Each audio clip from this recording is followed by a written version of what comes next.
you've decided that you're going to do the storytelling project. This one's intense. This is a little bit harder of a project for you to do. I'm going to recommend that when you're doing it, use reference. Reference means go on the computer and find pictures of things and see how things actually look and how to divide up things, because this project will look better the better you are at drawing it. So the overview here is you're going to be doing a storytelling picture inside of another picture, and then you're just going to be creating frames around the outside to almost look like a medieval illuminated manuscript. This is an example of illuminated manuscript right here.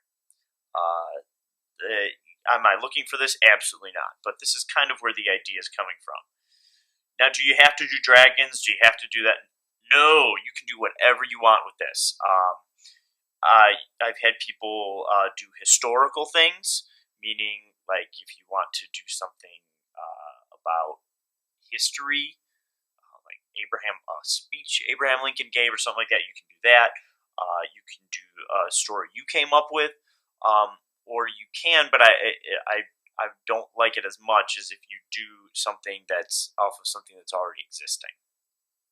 All right, so let's go over the rubric. The rubric is attached to this if you want to go ahead and pull it up. And I'll talk about this. It's basically divided up into four things: the main image, okay, the border, how you colored it, and then the overall layout of the picture. So the first thing is the main image, and I'm just going to go through the A column right now. I'm going to talk a little bit about the C column over here, but a little bit about the main image clearly tells a story and creates a fore, middle, and back layer. The story is original or historical, and characters are well drawn. So I'm looking, did you draw the characters correctly? Do they look good? Okay. The story that you did, it's historical or it's original, something you came up with.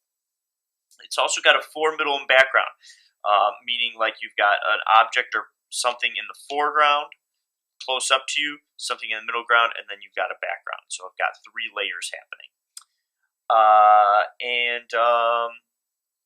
Yeah, that's about what you're going to get an A there. Okay, so foreground, something that's close up; middle ground, kind of far away; background.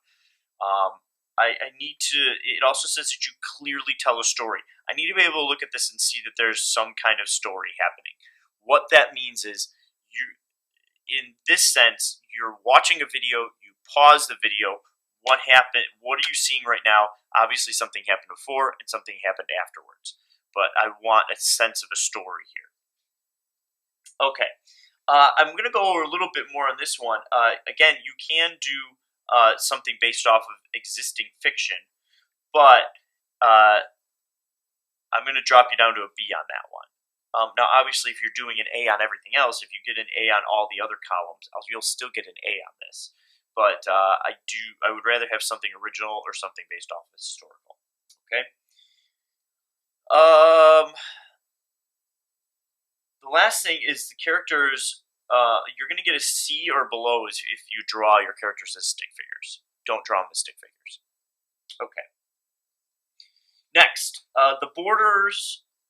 On the border. The border has easily understood images that relate to the main image. Images are in a pattern and a straight or intentional layout. So, what does that mean? The borders here, like, they need to line up the objects you're putting there. Now, what I mean by intentional is they don't need to line up, like, say you do like a weave or something, or like you're having them go sideways. You can do that, but I need to see that that was intentional and you're just not being sloppy. They need to relate to the image. So if you see here, I got a dragon, I've got a shield, and I've got the knight right here, and then I've got swords here on the outside. So all that relates to this. Okay. The watercolors are neat and show some evidence of color mixing and using highlights. The colored pencils are neat and used to accent. The dark marker shows line variation. All right, so let's go through that. The watercolors are neat and show some evidence of color mixing. what that means is I'm going to be grading you on how good you watercolor it. A majority of this is watercolors. I'm also going to be grading you on did you mix some of the colors. And that doesn't just mean, oh, I mixed blue and green, which I did here. I made a blue-green right here, and I mixed some other colors here. But it can also mean you faded some colors together. Like if you look here in the dragon, I started dark and got light. Or like I started purple and faded it to orange. So that's more what I mean by color mixing is like you can fade it together or you mix two colors together to make a new color. The colored pencils are neat and used to accent. So you are going to use colored pencils in it, but you use it mostly like to make some straight lines because it's very hard to make a straight line with and detail with watercolors. So I went in with some colored pencils. You can see I made the lines here, and I made some stuff on the night. So yes, your colored pencils are neat and they're used to highlight. And the last thing is your dark marker shows line variation. Line variation means that you've got all of your marker is not the same thickness, and it can change in between. One of the ways that you can see line variation is when you ink something, objects that are close up have thicker lines than the further away they get. So if you look here, the lines here on my dragon, because he's up close, are very, very thick. And then they're a little bit thinner when you get to the knight, and then they're very thin when you get back here. Also, they can variate in between things. Like if you look here on the dragon, I've got like a thin line on this side, and then this side is a thicker line. So I do want to see some line variation. I don't want to see the same thickness of line the entire way across. Now the last one is the layout. Use the entire page well and framed the main image in an interesting way with multiple borders and frames. So you do have to have frames and borders on it. I don't want to see just like this huge image in this tiny little frame. I want the frame to also be part of it. Now I kind of pushed mine off to the side. I thought it was a little bit more interesting. You don't have to do that, but I also want to see multiple clear borders. So like I've got one border here, and then I've got a white line in between, and then I've got another border. So I want to see multiple borders. They don't have to be that thick. They can be thinner. But yeah, you have to have multiple borders, and they have to be clear and nicely colored. I want to go back to the main image up there, and I want to be clear on something. When it said, I'm going to take you down some if you use fictional, like something fictional. What I mean by that is you can use fictional characters or pre-existing characters. I'm going to use an example of the Star Wars. Okay, you can do a story with like Luke and Leia and Han Solo, or Darth Vader, whatever you want to do, you can use those characters. But I don't want you to retell a story that's already existing. I want you to come up with a new story. So you can use Luke and Leia and Darth Vader and come up with your own story. But if you choose to tell an existing story, that's where the problem is going to be. So it's not necessarily characters that already exist. It's stories that already exist.